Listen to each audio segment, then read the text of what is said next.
నమస్కారం గురుగారు. నమస్కారం. గురుగారు, ఇప్పుడు మనం శివరాత్రి గురించి మాట్లాడుకుంటున్నాము. శివరాత్రి జాగారము, ఉపవాసము, విశిష్టత ఇవన్నీ తెలుసుకున్నాం కదా. అయితే ఈ శైవ క్షేత్రాలు, శివరాత్రి అంటేనే శివుడికి సంబంధించింది కాబట్టి శైవ క్షేత్రాల్లో దాగున్న రహస్యాలు ఏమైనా ఉన్నాయా? ఉంటే అవి ఏంటి మాకు తెలియజేయరు? శ్రీ గురుభ్యో నమ. శ్రీ మహాగణాధిపతయ నమ. శ్రీ మహాసరస్వత్యై నమ. హరి ఓం. శ్రీమాత్రే నమ.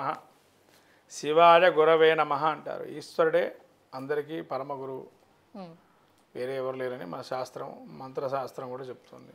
అవును. మరి శివుడే, ఈశ్వరుడే సాక్షాత్ అందరికీ గురువుగా భావం చేసి, ఆ గురువు అంటే ఇంకా ఆయనే, ఇంకా వేరే ఎవరు లేరు మనకు.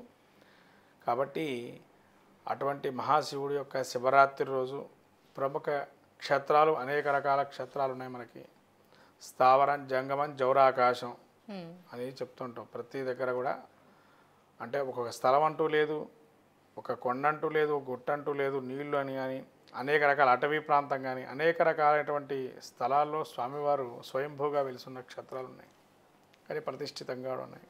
అందులో బ్రహ్మసూత్రానికి సంబంధించినటువంటి శివలింగానికి ఆరాధన చేయమని మనకు మహాశివపురాణం చెప్తుంది, బ్రహ్మాండ పురాణం చెప్తుంది.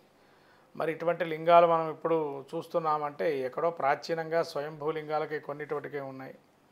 కొన్ని లింగాలు మరి అది ప్రతిష్ఠిత లింగాల్లో మాత్రమే కొన్ని పెట్టుంచారు. ఎందుకంటే కొన్ని లింగాలకి ఇప్పుడు మనకు శ్రీశైలం కానీ, తర్వాత కాళహస్తీశ్వరులు కానీ, ఇటువంటి లింగాలకి ఎక్కడ సూత్రం అనేది కనబడదు మీకు.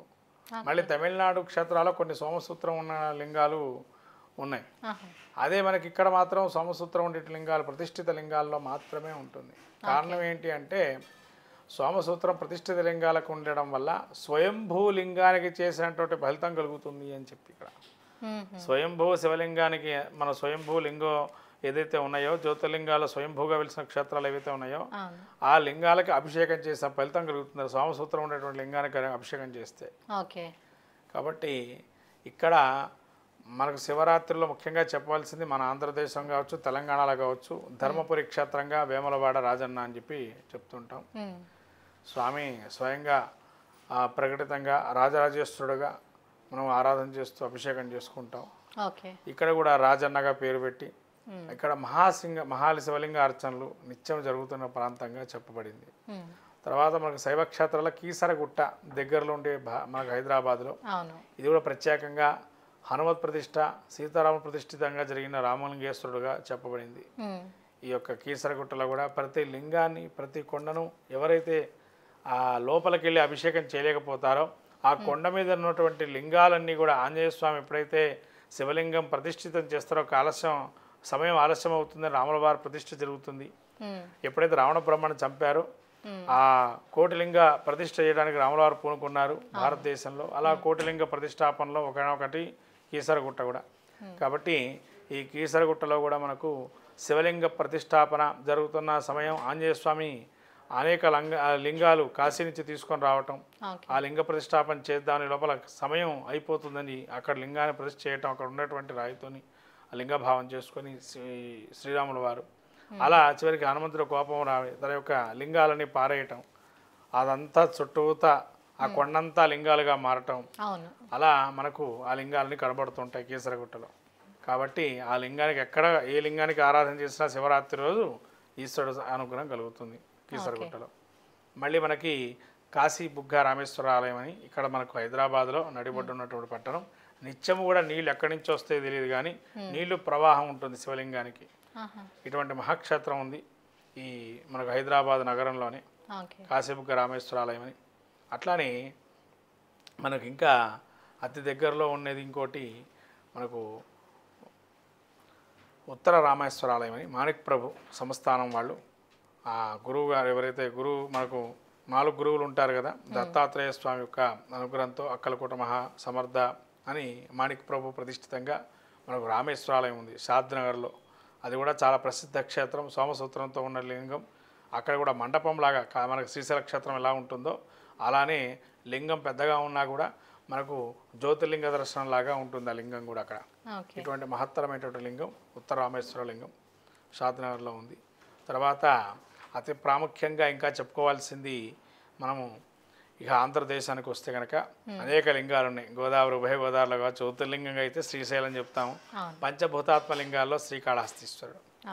ఈ శ్రీకాళహస్తి క్షేత్రం మనకు పంచ వాయుమూర్తిగా స్వామివారు ఉండడం, ఇక్కడ స్వామి ఉశ్వాస నిశ్వాసాలతో ఆ యొక్క దీపం ఒకటి తొణికిసలాడుతూ ఉంటుంది. కానీ అక్కడ గాలి కూడా పోని పరిస్థితి అయినా కానీ అక్కడ ఉశ్వాస నిశ్వాసాలతో ఆ దీపం మాత్రం అటు ఇటు ఉంటుంది. అదే స్వామివారి మహత్యం అక్కడ. అందులో ఆ స్వామివారికి దోష పరిహార క్షేత్రంగా కూడా చెప్పబడింది. స్వామివారికి నవగ్రహ కవచం వేస్తారు. అక్కడ కవచం వేసి స్వయంభూగా వెలిసిన క్షేత్రము. అక్కడ భక్త కన్నప్ప కూడా శివారాధన చేసి తనకు కిరాతకుడుగా ఉండి తనకు కావాల్సినటువంటి నైవేద్యం తను ఏది తింటాడు అదే దేవుడికి పెట్టాడు. అది మనకు కావాల్సిన ధ్యానం, శివ ధ్యానం అంటే అది. అంతే తప్ప మనం ఇన్ని రకాల నైవేద్యాలు వండి పెట్టాము, ఇన్ని రకాలైనటువంటి ఫలాలు ఇచ్చాము, స్వామికి పెట్టాము నైవేద్యంగా అనేది లెక్క కాదు. నీ మనస్తృప్తిగా నీవు ఏది తినగలిగితే స్వామికి అదే పెట్టమని. అక్కడ ఆయన మాంసభక్షాదులు పెట్టాడు. మరి మాంసభక్షాదులు తింటారా అని అంటే మనం ఇంత ఆరాధన చేసినా ఆయనకు అది దొరికేది అదే పెట్టాడు ఆహార నియమంగా. అంటే అది భక్తుల యొక్క లక్షణం అంటే అట్లా ఉంటుంది. కాబట్టి నీళ్లు కానీ తను ఉమ్మేసినటువంటి నీళ్ళని మళ్ళీ అక్కడ ఉంచటము, అలా రకరకాలైనటువంటి భక్తుల యొక్క లీలలు కూడా ఉన్నాయి అక్కడ. తర్వాత ధూపం, మనకు నాయనార్ల కథల్లో ఒక ధూపం కూడా ఉంటుంది. ఆ స్వామివారు ధూపానికి ప్రత్యక్షం అయ్యాడని చెప్పి ఇంకా ధూపంలో ఉండడం, అలా ధూపం వేయడం వల్ల లక్షణం ఏంటంటే సుఖాన్ని పొందుతారని చెప్పి మనకు శాస్త్రం చెప్తుంది. ధూపం వేయలో అంతరార్థం ఏంటంటే ఆ యొక్క ఇంట్లో అంతా సుఖమైన జీవితంగా ఉంటుంది అని చెప్పి. కాబట్టి ఈ కాళహస్తి క్షేత్రంలో మనం చెప్పవలసిన విషయం ఏంటంటే దోష పరిహార క్షేత్రంగా చెప్పబడింది. ఇక్కడ మీరు శివలింగం దగ్గర వెళ్ళినప్పుడు కాళహస్తి లింగానికి వెళ్ళేటప్పుడు అంతర్భాగంలో ఒక చిన్న బావిలాగా ఉంటుంది. ఒక పక్కకి పెద్ద తొట్టి కట్టు ఉంటారు. ఎప్పుడు నిండుగా ఉంటుంది. అది మీరు ఎప్పుడు చూడండి, అది నిండుగా ఉంటుంది. మరి ఆ నీళ్ళు ఎలా వస్తాయా ఏంటని తెలియదు. కానీ శివరాత్రి రోజు మాత్రం ఒక చిన్న కొలను, ఒక చిన్న బావి దాని పక్కగా ఉంటుందట. దానిలో వేడి నీళ్ళు వస్తూ ఉంటాయట. ఇక్కడ మాత్రం పాత బావి ఏదైతే ఉందో ఈ పక్కది అవి చన్నీళ్ళు ఉంటాయట. అయితే ఈ వేడి నీళ్ళు గోరెచ్చని నీళ్ళు రెండు కలిపి మిళితం చేసి స్వామివారికి శివరాత్రి రోజు మాత్రమే ఆ గోరువెచ్చటి నీళ్ళతో అభిషేకం చేస్తారట. ఓకే, అంటే పక్కన ఉండే బావిలో వేడి నీళ్ళు ఎప్పటికీ వస్తుంటాయి. అవి ఆ శివరాత్రి ముందరగానే ఉంటాయట. శివరాత్రి రోజు మాత్రం. అంటే అక్కడ స్వామివారి ప్రకటితమైన క్షేత్రం కదమ్మా, అక్కడ అంత ప్రాముఖ్యం చూడండి. అక్కడ మళ్ళీ మీరు ఇలాంటివి ఎక్కడ చూడగలుగుతారు అంటే మన హిమాలయాల్లో ఉన్నాయి. మళ్ళీ బద్రీ కేదార్లో వెళ్తే కనుక బద్రీనాథ్లో మీకు ఉష్ణగుండము, శీతల గుండాలని, లేకపోతే అలకనందా నది ప్రవాహంతో ఉండేటువంటి చల్లటి నీరు ఉంటుంది, కానీ పక్క వేడి నీళ్ళు ఉంటాయి. మళ్ళీ మీరు మానసరోవర యాత్ర వెళ్తున్నప్పుడు కూడా వేడి నీళ్ళ గుండం సపరేట్గా ఉంటుంది, చన్నీళ్ళ గుండం సపరేట్గా ఉంటుంది. అలా అక్కడ చూడగలుగుతాం. కానీ ఇక్కడ మనం చూడాల్సిన ఏకైక క్షేత్రం శ్రీకాళహస్తిలో కూడా అలా జరుగుతుంది. కాబట్టి ఇది ఎవరికి తెలియనటువంటి రహస్యం. స్వామివారి గోరువెచ్చని నీటితో ఆ శివరాత్రి రోజు మాత్రమే అభిషేకం చేస్తారు. మిగతా రోజంతా కూడా పన్నీరుతో అభిషేకం చేయటం, తర్వాత రోజ్ వాటర్ అంటే గులాబీ వాటర్తోనే అభిషేకం చేస్తారు. ఆ కొనలో ఉన్న వాటర్ కొన్ని పోస్తారు, అంటే ఆ నీళ్ళతో చేస్తారు. అలా పన్నీర్ అభిషేకం కానీ లేకపోతే అక్కడ ఉండే కొనలో ఉండేటువంటి నీళ్ళతో అభిషేకం చేస్తారు. ఇది చాలా విశేషంగా మనము శ్రీకాళహస్తిలో మాత్రమే ఇలా గోరువెచ్చని నీటిలో ఎందుకు ఆ రోజు చేస్తాము మనం. మీరు ఒక నానుడి కూడా ఉంది మనకు, వేడిని తట్టుకోవాలంటే చన్నీటితో స్నానం అత శీతలంగా ఉంటుంది శివరాత్రి రోజు. శివ శివ శివ అంటూ మనం పోసేసుకుంటాం నీళ్ళు, చల్లటి నీళ్ళతో స్నానం చేస్తాం. కానీ అవి వేడి నీళ్ళుగా ఎప్పుడు మారుతాయంటే మనలో అంతర్భాగంగా చల్లదనం ఎప్పుడైతే పోయి వేడిదనం వస్తుందో మనసు లోపల నుంచి శివశివ అంటాం కదా, ఆయన స్మరణ చేస్తేనే మనకు వేడి కలుగుతుంది. కాబట్టి అక్కడ అంతర్భాగంగా అదొక రహస్యంగా చెప్పబడింది. తర్వాత శ్రీశైల క్షేత్రంలో గోపురానికి మొత్తం చుట్టూగా శివలింగాకారంగా ధోతిని కడతారు.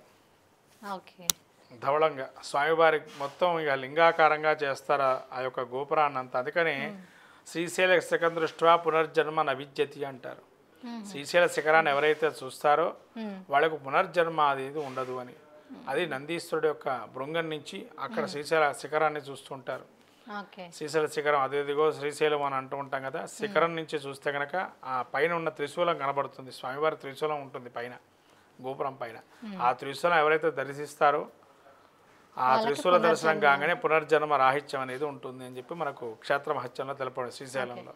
అంటే ఏ రోజైనా చూడొచ్చా గురుగారు, లేదంటే ప్రత్యేకంగా ప్రత్యేకమైన శివరాత్రి రోజులు చూస్తే రోజు? చాలా విశేషంగా ఫలితం ఉంటుంది. ఓకే. ఇంకొన్ని రోజులు కనుక ఫలితాన్ని కూడా అంటే అక్కడ ఎప్పుడు చూసినా అటువంటి ఫలితం ఉంటుంది. అందులో నువ్వులు పోసి దాన్ని తిప్పి చూడమంటారు అక్కడ క్షేత్రంలో.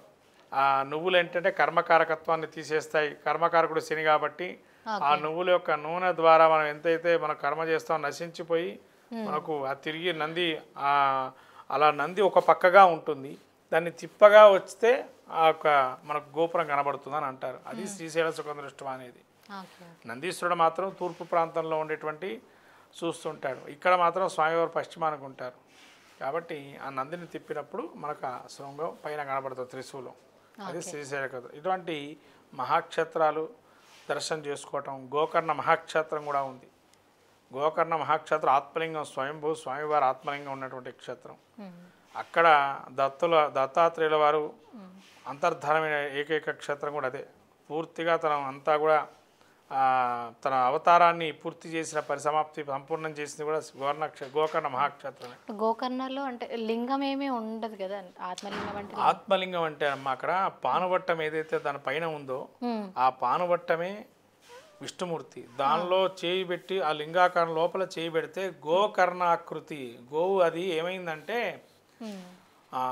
గోకర్ణ క్షేత్ర మహత్యం తెలపబడింది. ఏంటంటే అక్కడ ఎప్పుడైతే రావణాసురుడు లింగాన్ని తీసుకొస్తాడో ఆత్మలింగాన్ని, ఎట్లయినా దీన్ని ఆత్మలింగం కనుక తీసుకెళ్తే వేరే పట్టణానికి అంటే భూలోకంలో ప్రతిష్ఠ చేస్తే కైలాసానికి ప్రభావం తగ్గుతుందని ఒక మహత్యంతో, ఆ క్షేత్ర మహత్యంతో గణపతిని నారదుల వారు ఏం చేస్తాడు, గణపతిని పంపిస్తాడు. ఆయన ఆత్మలింగం వెళ్ళిపోతుంది, కైలాసంలో ఈశ్వరుడు ఉన్నాడు. మన ఈశ్వరుడు ఆత్మలింగంలో అక్కడ ప్రతిష్ఠితమై ఉంటే కనుక మనకు ఈశ్వరుడు యొక్క సంకల్పం నెరవేరుతూ భూలోకంలో ఉంటే ఇంకా నుండి అప్పుడు గణపతి ఒక చిన్న బాలుడుగా తయారై ఆ బాలుడు రావణాసురుడు అప్పుడే దిగి తన విమానం సంధ్యావందన కర్తవ్యాలు నెరవేర్చుకోవడానికి రావటం, గణపతిని చూసి ఆ రమ్మని ఆ లింగాన్ని తన చేతిలో పెట్టడం, నేను 3 సార్లు పిలుస్తాను ఆ తర్వాత మీరు రావాలి లేకపోతే నేను కింద పెట్టేస్తానని చెప్పటం. అలా రావణాసుడు కోపం రావటం, ఆ లింగాన్ని అక్కడ పెట్టేస్తాడు అంతట్లోగానే. ఆ పెట్టేసిన తర్వాత అక్కడ అతను గోవులు తీసుకెళ్తుంటాడు కాబట్టి ఎంతప్పటికీ అది పెకిలించినా రాకపోవటం. చివరికి ఆయన కొట్టడానికి వెళ్ళటానికి వెళ్తాడు, ఆ మొట్టికాయని కొడతాడు. ఇప్పటికే మొట్టికాయని కొట్టినటువంటి గణపతికి ఇక్కడ పైన మాడు మీద ఉంటుంది ఇప్పటికే అది రంధ్రం. కాబట్టి ఆ రంధ్రం అది పడిన తర్వాత గోవులు దాని యొక్క స్థితి అంతా కలిగి లింగాన్ని తొక్కి చివరికి అది లింగం అడుగు భాగంలో నవరత్నాలు ఉన్నాయని చెప్పి అనడం, ఆ పై భాగంలో గోవు తక్కి చివరికి తొక్కినటువంటి ప్రాంతం గోకర్ణాకృతి, గోవు చెవిలాగా లింగంలాగా మారిందట లాస్ట్కి. ఇలా లింగాకారం పైన గోకర్ణాకృతిగా ఇలా లింగంలా మారుతుంది. అలా ఉండడం వల్ల గోకర్ణ మహాక్షేత్రం అని ఆత్మలింగానికి పేరు వచ్చింది. ఇది గోకర్ణ క్షేత్రం వైశిష్ట్యం. ఈ గోకర్ణ దర్శనం కనుక చేస్తే మాఘమాసం బహుళ చతుర్దశి త్రయోదశి నాడు ఎవరైతే చేస్తారో సంపూర్ణంగా వాడు అన్ని పాపాలు క్షయించి కైలాసాన్ని పొందుతారని మనకు చెప్పబడింది. ఎవరైతే కైలాసం ఆ రోజు అభిషేకం చేస్తారో, కించిత్ నీళ్లు వేస్తారో గోకర్ణ మహాక్షేత్రంలో సమస్తమైన పాపాలు క్షయించి కైలాసాన్ని పొందుతారని గోకర్ణ మహాక్షేత్ర మహత్యం తెలుపబడింది. కాబట్టి ఇటువంటి మహాక్షేత్రాలన్నీ కూడా దర్శనం చేసుకోవటం, అభిషేకాలు చేయటం, తద్వారా దానిలో రహస్యాన్ని మనం వెతకటంలో ఉన్నటువంటి ధ్యానం చేసినా కూడా శివ సాయుధ్యాన్ని కూడా శివమోక్షం కూడా పొందుతారు. అంటే శివుడు అనుగ్రహించి వారి శీఘ్రంగా వాళ్ళకి సత్ఫలితాలు ఇస్తారు. అంటే శైవ క్షేత్రాలకు సంబంధించి ఎన్నో రహస్యాలు, ఎన్నో విశిష్టతలు తెలియజేశారు. ధన్యవాదాలు గురుగారు. నమస్కారం.